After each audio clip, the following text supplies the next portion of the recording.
Bonjour à tous, bienvenue dans cette chose.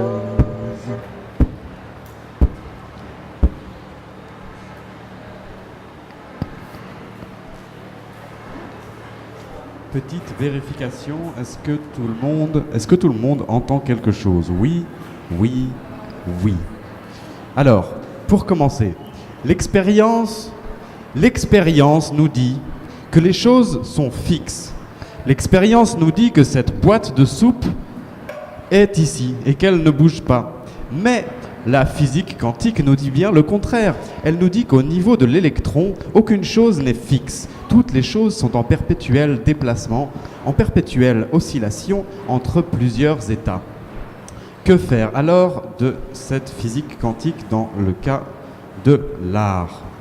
Je n'en sais rien, mais je vais continuer à vous lire mes notes. Voilà. Dans la physique quantique, on a mis à la poubelle tout ce qui concernait le déterminisme.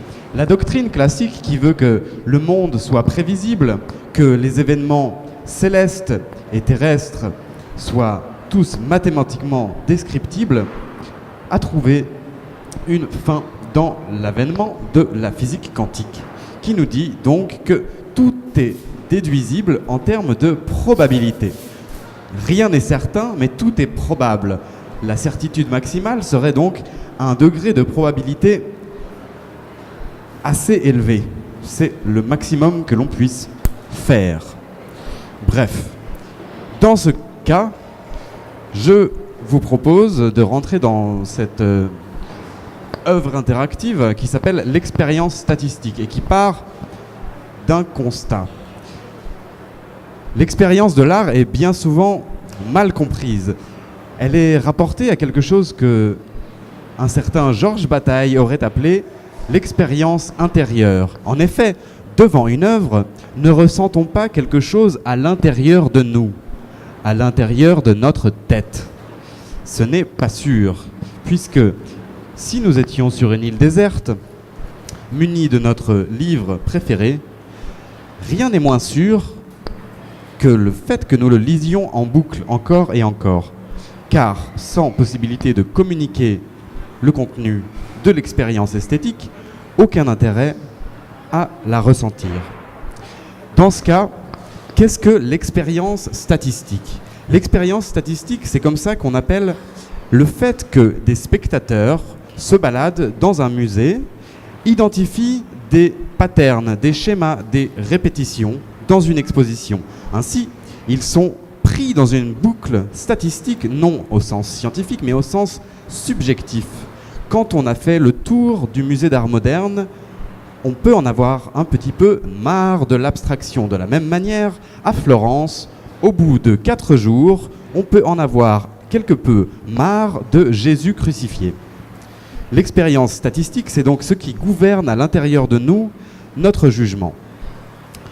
L'expérience statistique, c'est aussi l'expérience de l'artiste qui essaye, tant bien que mal, de se frayer un chemin dans le monde de l'art.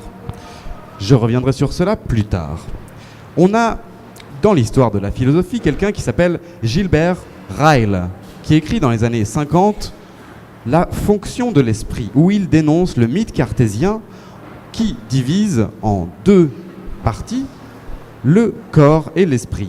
Le corps et l'esprit ne sont donc, pour Descartes, pas liés. Gilbert Ryle, à l'époque, c'est déjà le tout début des recherches scientifiques en termes de neurologie, etc. Et il nous dit ce concept est complètement falsifiable, puisqu'il n'y a aucune preuve que le petit bonhomme qui habite dans votre tête vous force à faire quoi que ce soit. Voilà pour le mythe du fantôme dans la machine. Maintenant, j'aimerais que nous observions ensemble cette dame qui est en train de prendre un selfie sur cette fresque. Est-ce que je pourrais prendre 5 minutes de votre temps pour vous présenter mes collaborateurs? Voici Balázs Turay en train de faire quelque chose avec un cerveau. Et voici Diego Verastegui en train de faire quelque chose avec une bombe.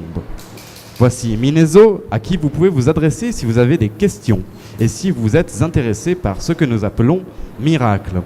Elle pourra vous apporter des conseils. Flora Bouddha est ici aussi en notre compagnie et nous en la sienne. Voilà. Alors, il est maintenant l'heure, puisque l'on parle du dogme physicaliste. L'idée donc que tous les événements de l'esprit sont explicables par une explication causale, physiologique. J'aimerais que Balázs Turay ou Diego, ou les deux, prennent une bombe de peinture rouge et explosent la gueule de cette sale pute. S'il vous plaît. Un petit effort. C'est l'heure de mettre un terme au mythe du fantôme dans la machine.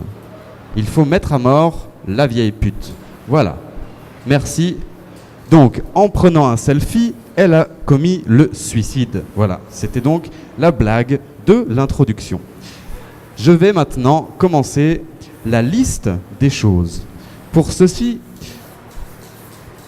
j'ai mon petit laser. Mon petit laser qui va me permettre de vous présenter l'un après l'autre les éléments qui sont sur cette fresque. Je ne sais pas si vous verrez le laser. En fait, vous ne le voyez pas. C'est donc un échec total. On va quand même utiliser ma petite liste et on va commencer à droite. On va mettre les titres sur chacune des œuvres et les commenter. Alors, si vous êtes d'accord, mes chers collaborateurs, nous allons commencer par la galerie de droite. La galerie de droite qu'on appelle donc la galerie des styles. La galerie de droite commence avec un échafaudage.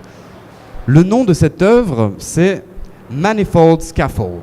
Voilà, c'est un jeu de mots de Robert Ménard, 2013.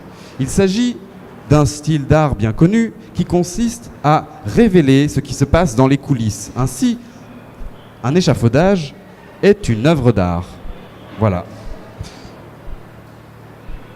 C'est ce qu'on pourrait aussi rapporter à ce que Jodorowsky avait présenté comme le zoom back camera. Donc le fait d'intellectualiser inutilement des choses sans raison en utilisant un degré de distanciation de plus. Voilà, c'est donc une histoire de calque.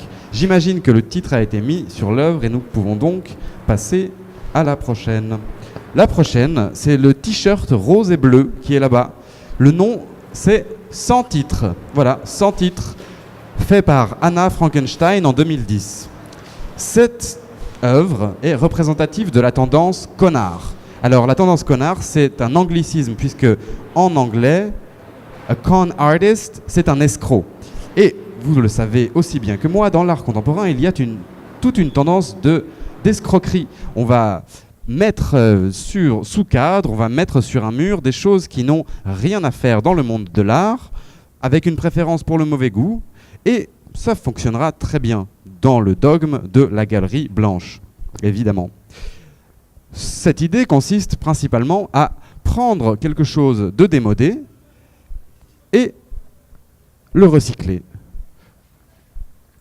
On a en troisième le tableau art brut visage qui s'appelle Ma mère. Voilà, ça c'est une œuvre de Balázs Turay qui est là, donc l'artiste devant son œuvre en train de nommer son œuvre. J'aimerais que vous appréciez ce moment auquel on vous donne accès. 2015, donc là on est dans une tendance connard et art brut. D'ailleurs on peut voir une généalogie au con art. Le con art vient effectivement de l'art brut, qui est le premier type d'art à avoir essayé d'abolir toute forme de limite entre art et non-art. Juste en mettant une étiquette sur quelque chose, c'était vraiment le début de la fin. On a ensuite une mitraillette. Une mitraillette, j'aimerais une mitraillette. Pas de mitraillette ? Est-ce que Balázs Turay pourrait faire une mitraillette, s'il vous plaît ? C'est très important puisque c'est une œuvre d'Édouard Richelieu en 2005 qui symbolise pour nous la tendance de l'art politique. Alors, l'art politique, c'est simple. Prenez une cause populairement admise, faites un symbole qui appelle vaguement à se rappeler de ce fait, probablement médiatique, et vous pourrez avoir la certitude d'intéresser un public au minimum restreint. Merci beaucoup pour la mitraillette, qui est en train d'être construite et qui représentera pour nous, jusqu'à la fin de cette journée, la tendance de l'art politique prostitué. Enfin, nous avons juste à côté un galeriste en attente qui s'appelle L'artiste au travail. C'est une œuvre de Francis Jambon en 2015 qui démontre bien le renversement total des valeurs qui a eu lieu récemment. Les artistes sont évidemment désormais dépossédés de toute responsabilité concernant leurs propres œuvres. Les artistes ne sont effectivement pas à même de cataloguer eux-mêmes leur travail. Il faut donc des commissaires et des galeristes pour le faire à leur place. Qui d'autre que des spécialistes de la valeur pourrait donner une valeur effectivement à des choses et organiser un bénéfice, une plus-value à partir d'œuvres qui pourraient ou ne pas être produites avec des matériaux onéreux. On va passer maintenant à la galerie du centre qui est la galerie des critères. La galerie des critères, ça commence avec ce dégradé avec ce cadavre devant. Alors le titre c'est Vidéo chiante numéro 55 de Conceptual Mike en 2016. Voilà, on est sur une forme d'art qui est avant tout ambiguë. Effectivement, depuis notre point de vue, impossible de savoir qu'est-ce qui est l'œuvre. Est-ce que c'est simplement la vidéo chiante ou est-ce que c'est le cadavre devant ? Le cadavre devant est-il un spectateur qui est mort d'ennui devant une œuvre d'art contemporain ?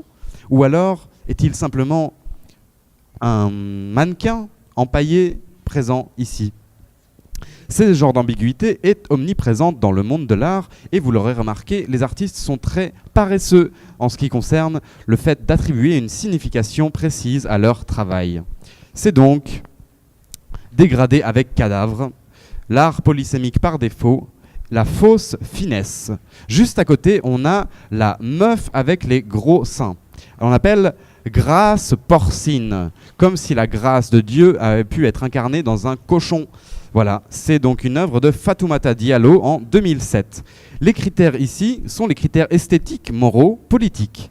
Donc là, on est sur une représentation de la femme qui est politiquement très engagée, puisqu'il ne s'agit pas d'un top modèle en train de mourir de faim, mais bien d'une vache pas maigre du tout, mais qui éjacule bien au contraire du lait, comme par symbole de fertilité.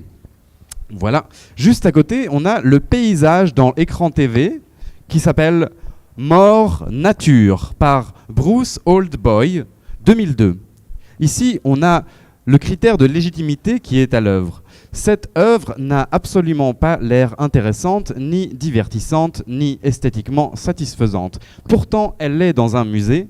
Elle est légèrement hors de portée du spectateur lambda qui est ici tout nu, en train d'essayer de s'approprier les écouteurs. Quelle ridicule position pour le spectateur que de ne pas comprendre ce qui se passe en face de lui.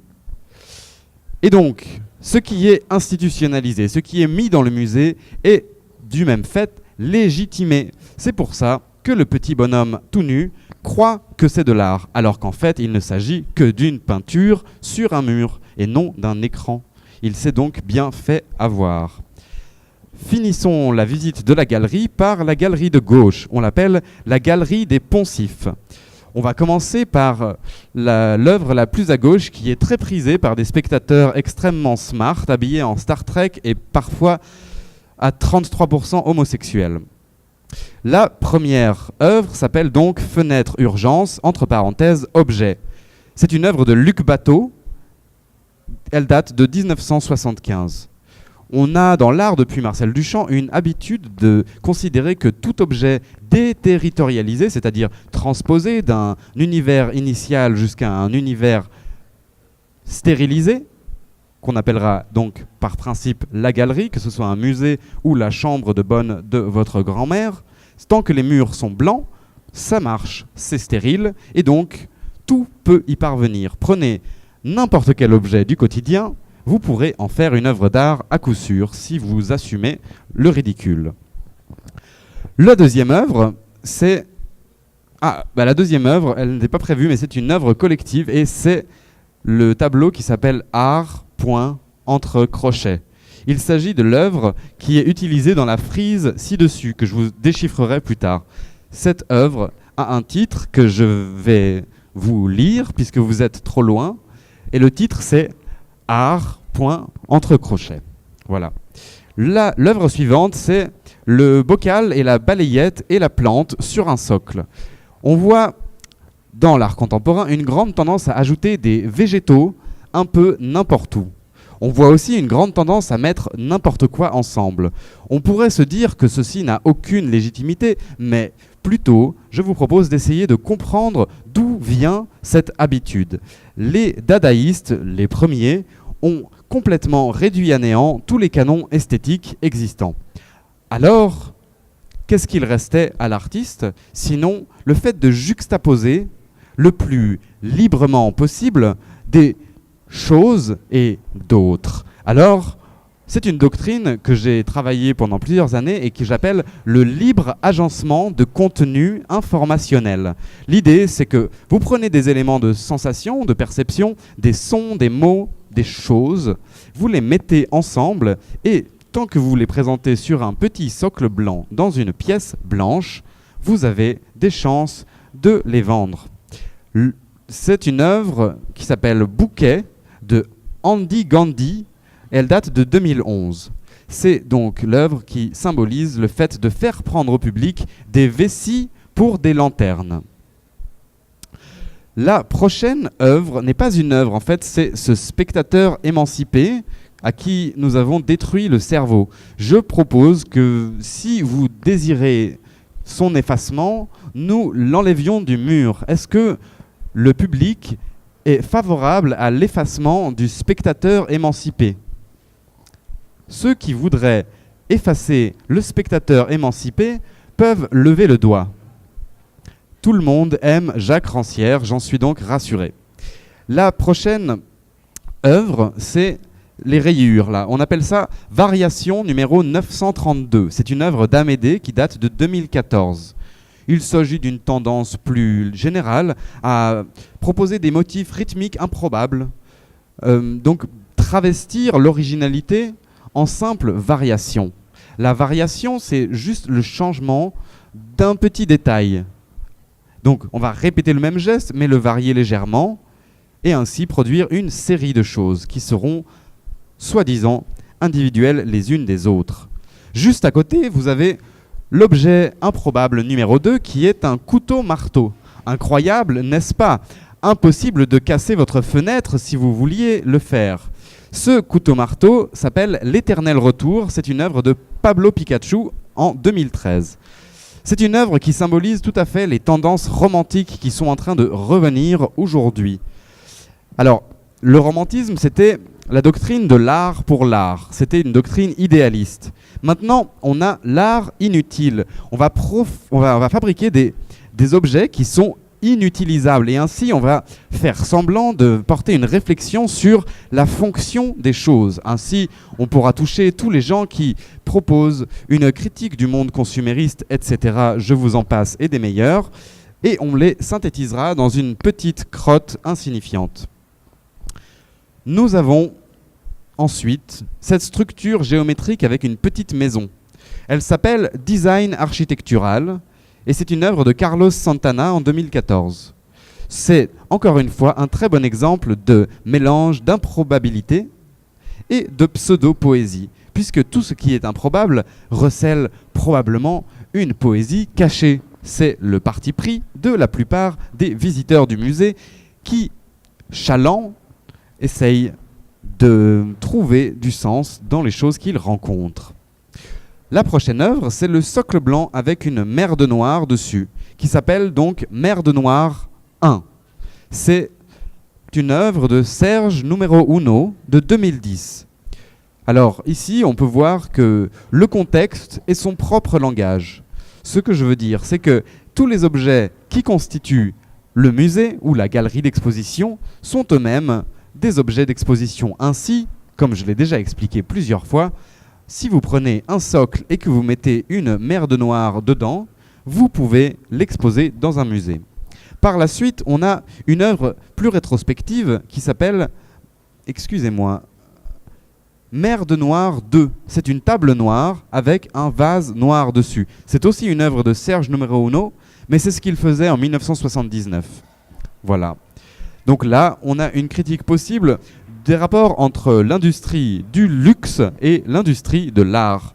Les industries culturelles maîtrisent complètement votre cerveau, que vous vous en rendiez compte ou pas. Et cette chose est supposée le symboliser. Ensuite, on a cette girafe dorée qui s'appelle Osmose la girafe, une œuvre de Emily Perl, 2015. Donc ici, c'est la fin de ce raisonnement et vous pouvez observer Bonjour et bienvenue dans la juxtaposition des concepts d'art et de valeur. Ainsi, si vous fabriquez une œuvre d'art avec de l'or massif, vous avez de bonnes chances de la vendre très cher.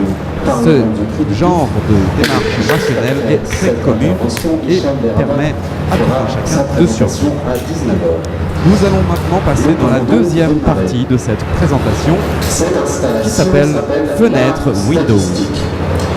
Je vais commencer par déchiffrer la frise qui est en haut. En collaboration par Avant ça, j'aimerais demander à une personne du public de venir jouer l'allégorie de la valeur esthétique. Est-ce que quelqu'un pourrait se constituer otage, s'il vous plaît? Si vous avez une trompette, c'est même mieux. La valeur esthétique, en effet, carillonnant, nous a transportés, nous les humains, depuis la Renaissance jusqu'à l'ère contemporaine. Tout ce qui s'est passé entre ces deux choses-là était plus ou moins la même chose, sauf que à peu près à la fin du 19e siècle, les peintres ayant prostitué la valeur esthétique, une crise esthétique globalisée est arrivée. En même temps que la relativité a été découverte. C'est amusant. Il ne s'agit pas de la découverte de l'inconscient par Sigmund Freud, mais bien de la découverte de la relativité par Einstein. À un moment donné, les gens se sont dit « mais qu'est-ce que c'est que ce bordel ?» Alors, les dadaïstes arrivent. Alors, vous avez, merci, la valeur esthétique est là.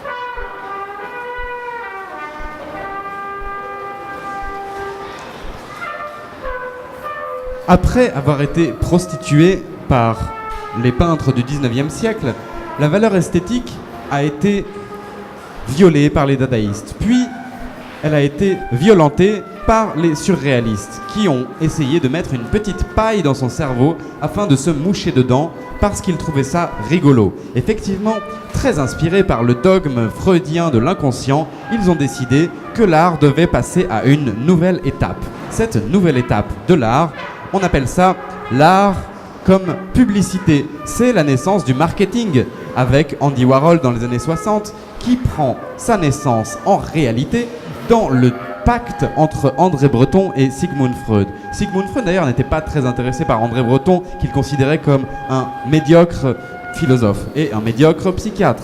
Néanmoins, qui a permis à la psychanalyse de se diffuser mieux que le surréalisme?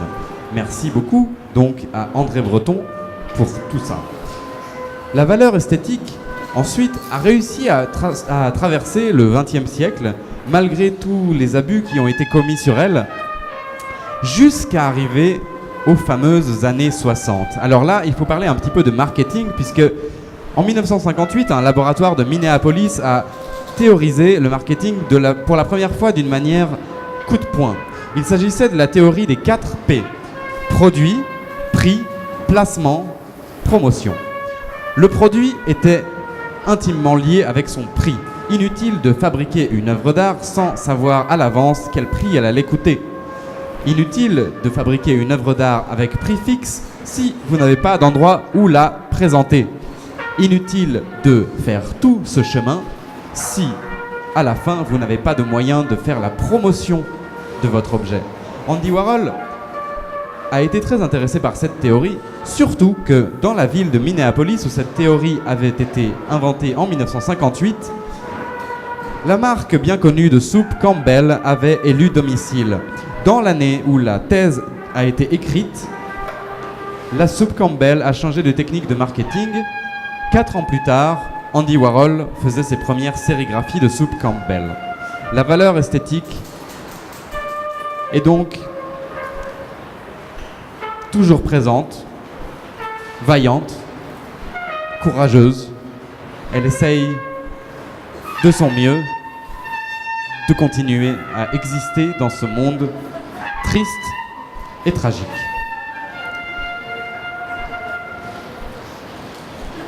Merci beaucoup, Valeurs Esthétiques.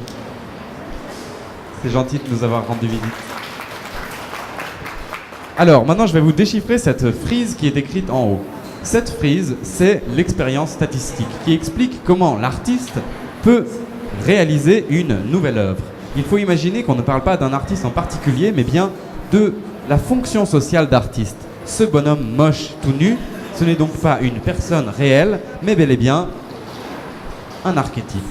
Alors, imaginez que quelqu'un ait envie, quelque part, vaguement, de faire une nouvelle œuvre. Il va commencer par se promener dans un musée ou une autre chose, comme une galerie.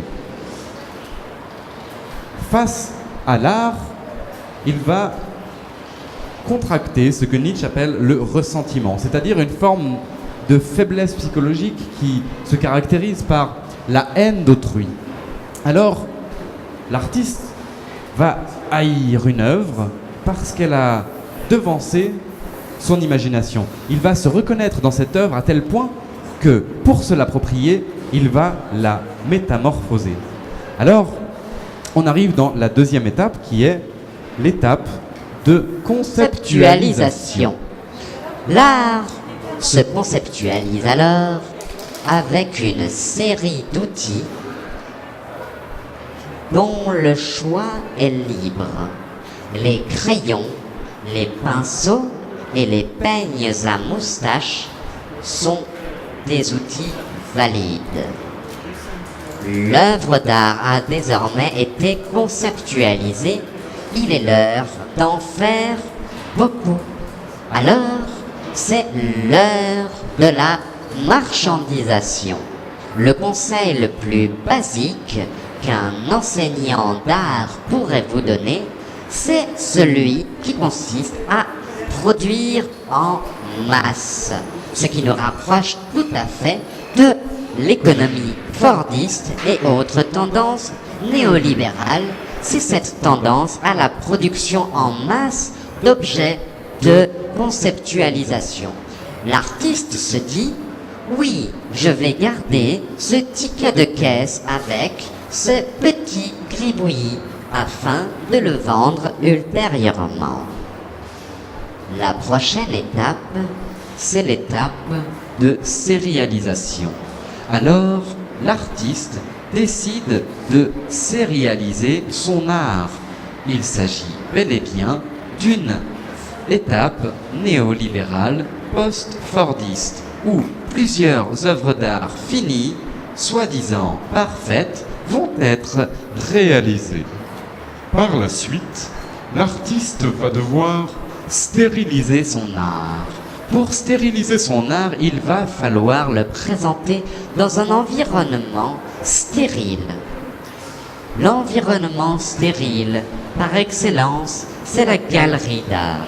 Ses murs blancs enchanteurs, son sol gris paradisiaque permettent à toute œuvre d'art, Même à Mer de Noir numéro 1, de se présenter aux côtés des autres œuvres légitimes. La légitimation se déroule en plusieurs étapes. La prochaine étape, c'est l'étape médiatique. Seulement dans le cas où l'artiste parvient à mettre son visage dégoûtant sur la couverture d'un magazine populaire et derrière le titre de ce magazine, seulement alors pourra-t-il être légitimisé? La prochaine étape, Pour l'artiste, c'est évidemment d'engager quelqu'un pour travailler à sa place, à la diffusion de son travail. C'est alors que il faut engager une secrétaire, n'est-ce pas, pour alimenter la page Facebook. Le petit oiseau Twitter ne sera jamais satisfait si vous êtes tout seul à lui donner à manger.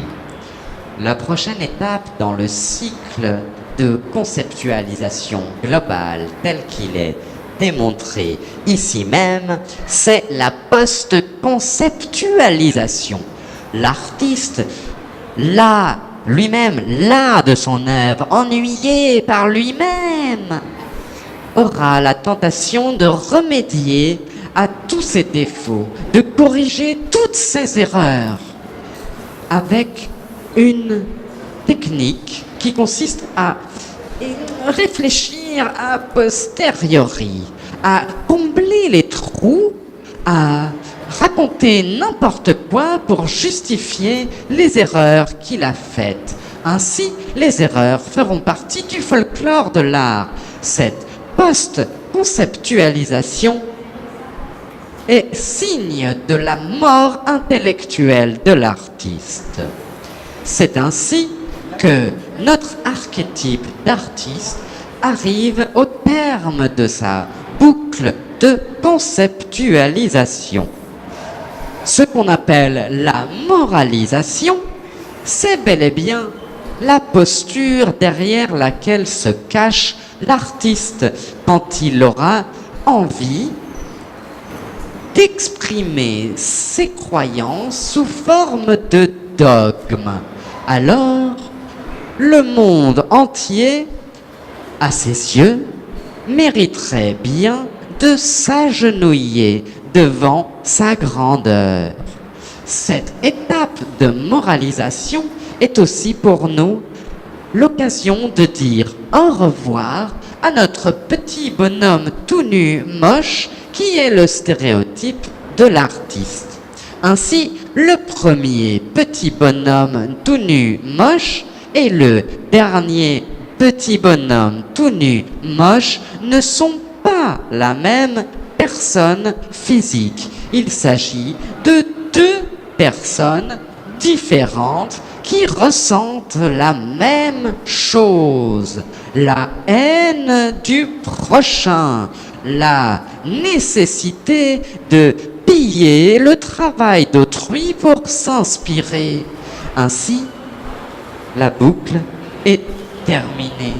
Je vais donc, pendant quelque temps, parler avec cette voix.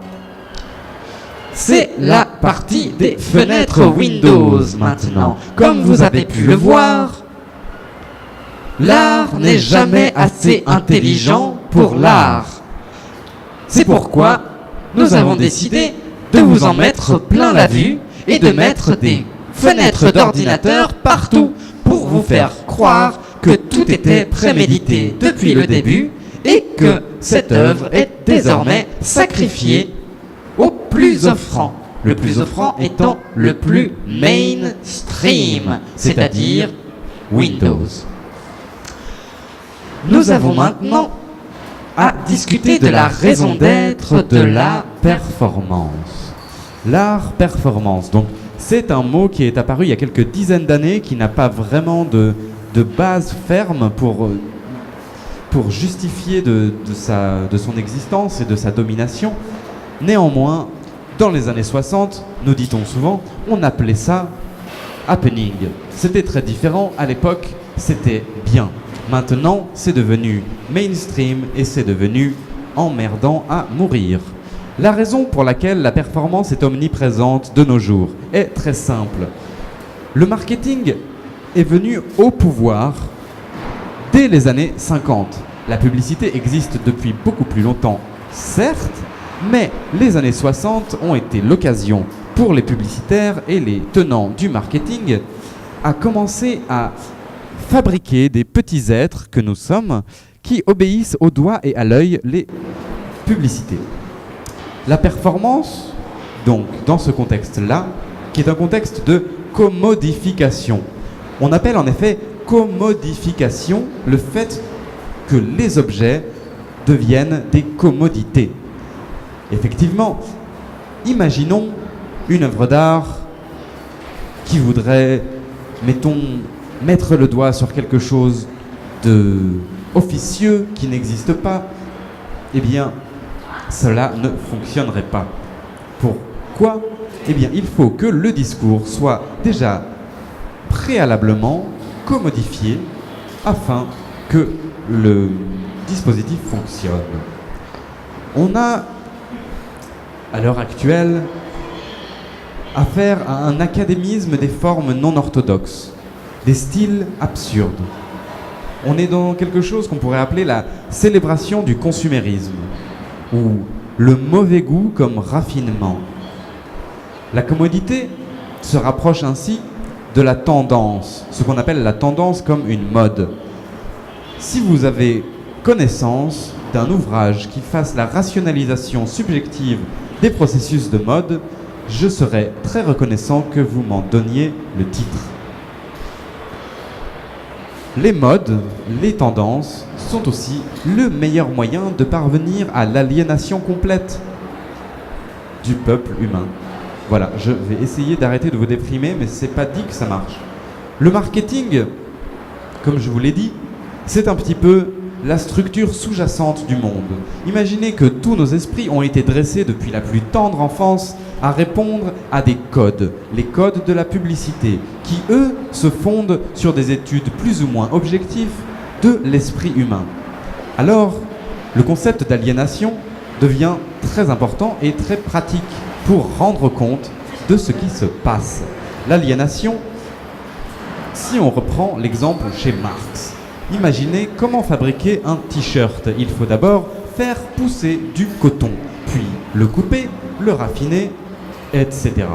Le fait que chaque ouvrier, que chaque employé, que chaque travailleur ne soit pas au courant des autres étapes de la fabrication, c'est cela que Marx appelle l'aliénation. Aujourd'hui, on a affaire à l'aliénation sous la forme des modes et des tendances. Personne ne peut savoir pourquoi la tendance con art, qui consiste à travestir du démodé pour du tendance, personne ne peut nous dire pourquoi, objectivement, cette tendance est dominante. Ceci n'est pas nécessairement un problème pour le marché, mais pour tout individu se posant fréquemment des questions, cela pourrait générer quelques petits problèmes. Ce qui est important dans un monde dominé par le marketing et par bientôt le neuromarketing, c'est que désormais, la réceptivité du cerveau à un stimulus donné est plus importante que sa capacité à formuler un jugement. Plusieurs générations adaptées au code de la publicité massive rendent ce problème un problème de société, pour lequel je n'ai absolument aucune solution, mais j'aime bien en parler. Alors, dans ce cadre, j'aimerais reposer la question initiale, qu'est-ce que l'expérience statistique ? On va avoir 4 applications du concept. La première application, c'est l'expérience statistique, c'est un concept qu'on peut utiliser pour décrire l'expérience de l'art du point de vue du spectateur. L'art qui se balade dans un musée ou dans une galerie et qui, voyant toujours les mêmes choses, commence à imaginer que c'est une tendance. Il a identifié une tendance. Qu'il arrive ou non à mettre un mot dessus, à la spécifier, ce n'est pas grave. L'important est qu'il ait l'impression d'avoir déjà vu cela.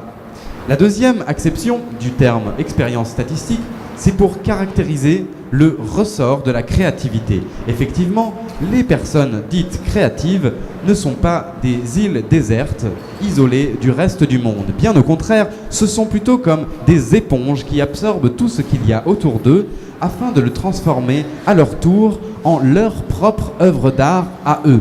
C'est ça l'important dans l'art, et on pourrait se demander plus tard si l'art n'a pas pour principe et pour fonction principale de préserver la possibilité de la propriété intellectuelle et matérielle. La troisième acception de l'expérience statistique, c'est pour fonder une doctrine de l'art qui se passe de l'originalité. Si on essayait d'être un petit peu sincère ou sérieux 2 secondes, on essaierait de se passer de ce concept d'originalité qui date d'il y a très longtemps et qui a été mis à mal plusieurs fois. Et aujourd'hui, on essaierait de faire quelque chose comme une doctrine de l'art qui se base sur cette expérience statistique, sur le fait que tout le monde est bien obligé de copier tout le monde pour parvenir à créer son propre objet. La quatrième acception de l'expérience statistique, c'est pour déterminer un acte de critique subjectif. Alors là, c'est plus au niveau de l'expérience de tout un chacun. Comment est-ce que tout un chacun se positionne par rapport à ses habitudes? Comment est-ce que tout un chacun se positionne par rapport aux séries d'événements qu'il rencontre, par rapport aux schémas, aux patterns qui l'entourent? L'objectivité, dans ce sens, n'existe pas. Il s'agit bien pour tout un chacun de percevoir ces patterns et de les employer. Je vous prie d'accepter de regarder la luminosité incroyable qui actuellement est en train d'irriguer le mur, qui provient des façades en face de nous, et c'est pareil. La troisième partie de cette présentation commence maintenant. Il s'agit de la conclusion, où je vais lire des textes, et ça s'appelle Plant Wave. Ça parle principalement du fait que les plantes, c'est-à-dire les espèces de plantes probablement le plus souvent vivantes, sont intégrées désormais, non plus en tant que décoration, mais en tant qu'œuvre d'art aux collections des musées. Darwin et l'art, la régulation des marchés. Imaginez qu'on applique le modèle darwinien de l'adaptation et de la fitness à l'art. Alors, il faudrait parvenir à expliquer, c'est-à-dire à rendre compte de la régulation du marché de l'art. Le marché de l'art s'autorégule-t-il, comme le prétendaient les néolibéralistes? Je ne le sais pas. Darwin et l'art. Classification des espèces d'art et vie des œuvres. La vie d'une œuvre n'est pas limitée à sa vie physique. Elle peut aussi être augmentée par les documentations qui en existent. Ainsi, on pourra identifier qu'une œuvre est plus ou moins apte à survivre dans un certain milieu selon qu'elle parvient à survivre ou non. Darwin et l'art. Le design d'une œuvre. Le design est un concept très important chez Darwin puisque c'est ainsi qu'on va expliquer que les choses sont comme elles sont. Pourquoi le koala est-il si mignon? Parce qu'il en a besoin. Pourquoi la girafe est-elle si grande? Parce qu'elle serait morte sinon. Évidemment, Darwin renverse les idées qui étaient là avant lui. La girafe n'a pas un long cou parce qu'elle doit atteindre la nourriture dans l'arbre qui est très haut. Par contre, les girafes avec les plus petits coups sont toutes décédées. Donc, de la même façon, les œuvres d'art avec une capacité de survie plus réduite ont disparu. Darwin et l'art. La fitness, c'est comme ça qu'on appelle... Je sais plus en fait, voilà. Donc c'était le quatrième, Darwin et l'art. Maintenant, le principe, c'est d'augmenter le degré de zoom back. Il faut imaginer que l'art fonctionne sur un effet d'abstraction. Si vous arrivez à rajouter de l'abstraction, à faire ressentir au spectateur un degré de décalage supplémentaire par rapport à l'art qui est fabriqué et présenté devant lui, vous avez ce qu'on peut appeler du zoom back caméra. Et donc vous intellectualisez gratuitement une œuvre d'art qui n'a rien demandé par elle-même. Non, mais tu vois, l'art, tout est statistique. Il n'y a qu'à se baisser pour cueillir les statistiques. C'est fou, je te jure. Tiens, par exemple, 9 appels à projets sur 10 sont pipés. Et il n'y a que 3 artistes sur 10 qui en parlent volontiers. Sur ces 3 artistes, 33% sont concernés par leur propre réputation et préfèrent garder leur identité secrète. Les 67% restants 100% affirment par la suite penser que la publication de leur nom dans une revue de statistiques est un bon moyen pour eux de communiquer sur leur travail. La corruption, c'est partout et c'est tout le temps. L'humanité actuelle se définit dans un premier temps comme la somme des dispositifs d'aliénation mis en place par les administrations au pouvoir dans nos sociétés et dans un second temps par les êtres humains singuliers qui y habitent. Si on prenait la peine de définir et de redéfinir notre lexique moral, celui-là même avec lequel on appréhende la réalité du travail au quotidien, on se rendrait vite compte de l'état de gangrène intense, de cancer généralisé qui caractérise notre époque. Notre époque, plutôt qu'une autre, le neuromarketing est le symptôme parfait de la tendance à prédire les variables dans le cas de la vente d'un produit. Mais bien avant le neuromarketing, le milieu de l'art nous montrait depuis les années 1910 que les attentes des acheteurs peuvent être non seulement prédites, mais aussi dictées. L'art, en tant qu'art, est initialement un marché qui a su se spécialiser en plusieurs types d'applications. L'art contemporain est un magnifique exemple de la parfaite hypocrisie nécessaire à l'exercice du pouvoir comme on le connaît actuellement. La puissance d'action a été reléguée au second plan, derrière l'effectuation de tâches administrativement compartimentées. Cet état de compartimentation maladive est devenu une définition tout à fait intuitive de ce qu'on appelle encore anachroniquement démocratie. Parmi les outils de domination les plus puissants, on trouve évidemment la science statistique héritée d'une modélisation économique de la sociologie. La sociologie, elle aussi, une bonne méthode pour contrôler les êtres humains. Non seulement les possibles de l'art sont étiquetés au point de ne plus posséder Aucune vie propre. Mais il s'en faut de peu pour que l'intégralité des professionnels de l'art basent leurs décisions sur l'opinion d'autrui. 69% des galeristes interrogés lors d'une étude réalisée par le Centre Pompidou en 2013 ont répondu oui à la question « Si une œuvre inconnue vous était présentée, attendez-vous de connaître la cote de l'artiste avant d'évaluer cette œuvre à des prix normaux ?» Bien pis, 92% des candidats au sondage se sont portés favorables à l'idée qu'ils sont personnellement incapables de faire connaître une œuvre préalablement inconnue. Vendre une œuvre inconnue dont on ne sait rien à un prix aléatoire, selon les participants de cette étude, est virtuellement impossible. Malgré la démonstration de Duchamp, qui a attiré l'attention du public sur la certitude statistique qu'un urinoir serait vendu avec plus-value s'il était présenté dans une galerie, le marché de l'art reste primitif, archaïque, ne cherche absolument pas à prendre en compte la réalité de la perception humaine avec laquelle elle entre en relation.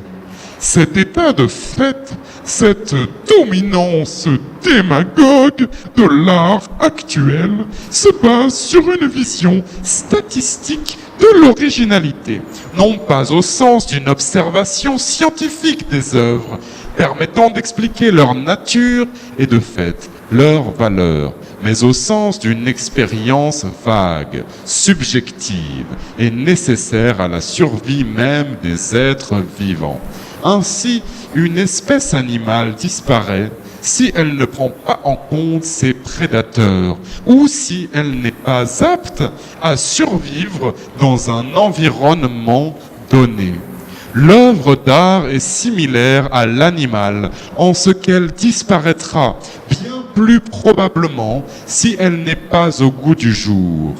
Elle diffère de l'animal en ce que, Malgré sa mauvaise facture, elle est capable de survivre par l'action artificielle du marché qui, d'une certaine manière, Pointe vers la valeur esthético-économique d'une œuvre, se réclamant du capital symbolique légitimant cet acte de décision.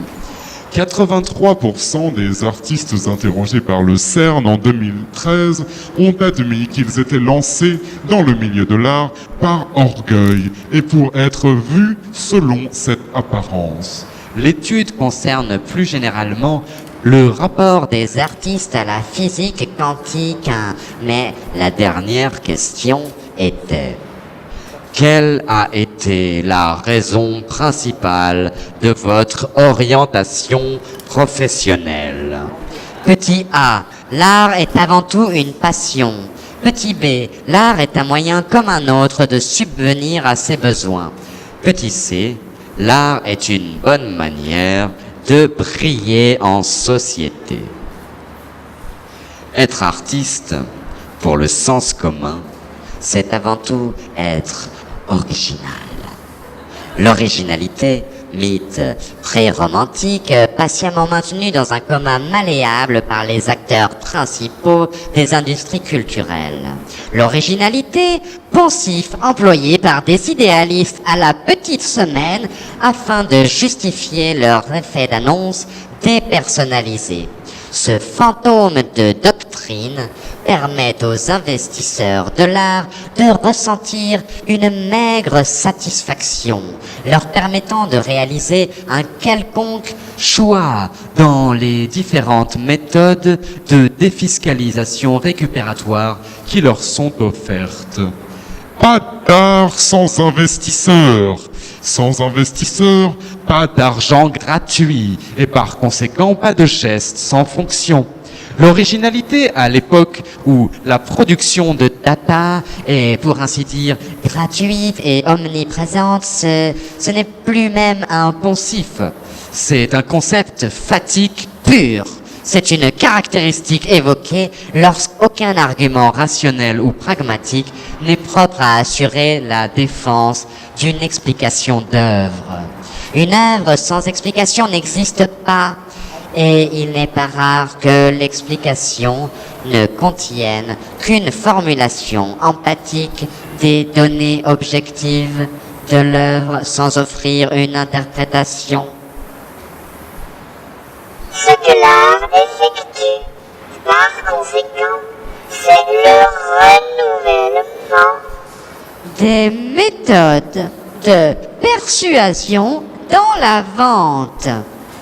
Les méthodes de persuasion dans le cas de la vente sont l'objet d'études du marketing. Mais imaginez une seule seconde que l'artiste est un couteau suisse. Il est donc capable de peindre, de dessiner et de filmer, entre autres choses.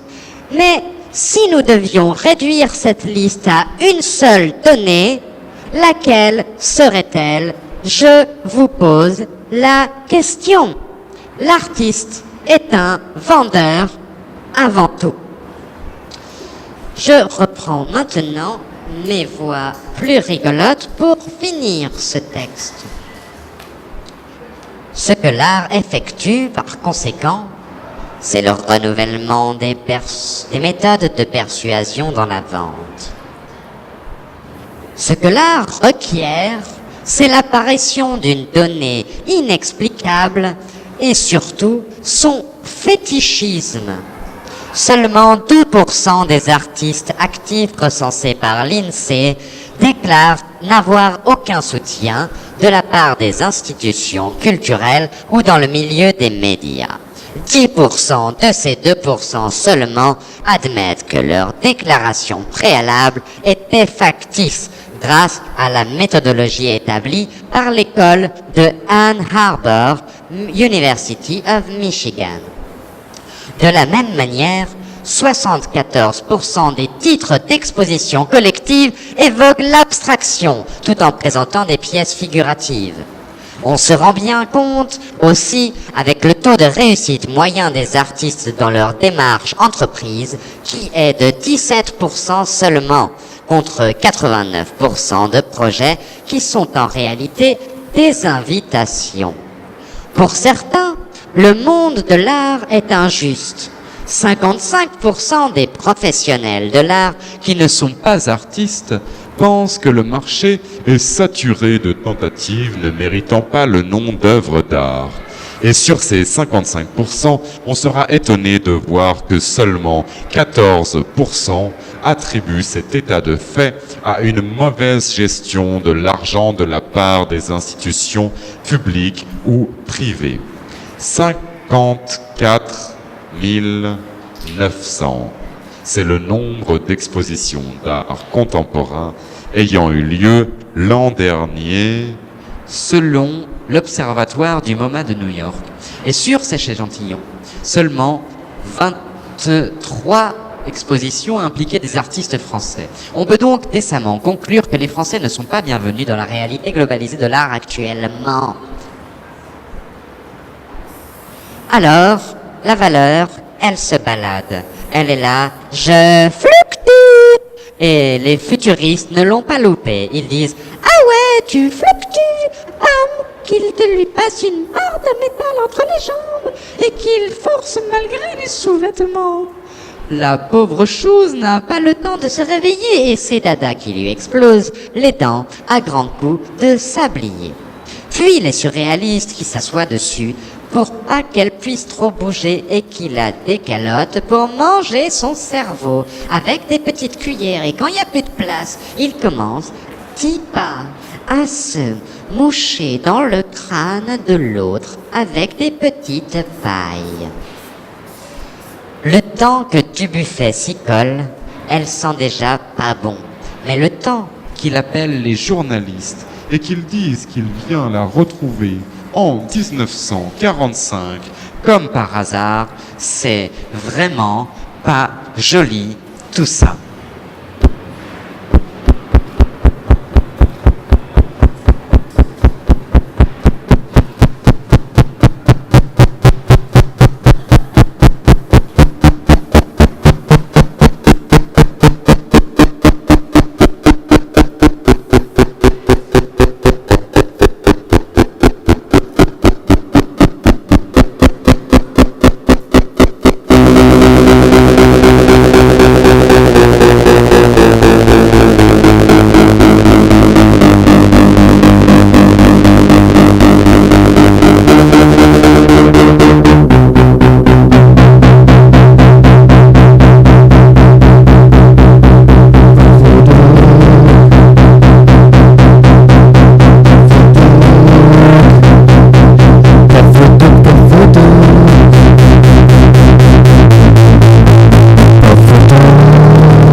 Coucou.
Merci beaucoup d'avoir été ici. Vous pouvez maintenant aller prendre le métro. Et si vous voulez, vous pouvez poser des questions à propos de ce qui se passe ici à Mademoiselle Minezo qui est ici. Et elle vous expliquera aussi ce qu'est le collectif Miracle et toutes ces belles choses. Toutes ces belles choses. Toutes ces belles choses. Toutes ces belles choses. Toutes ces belles choses.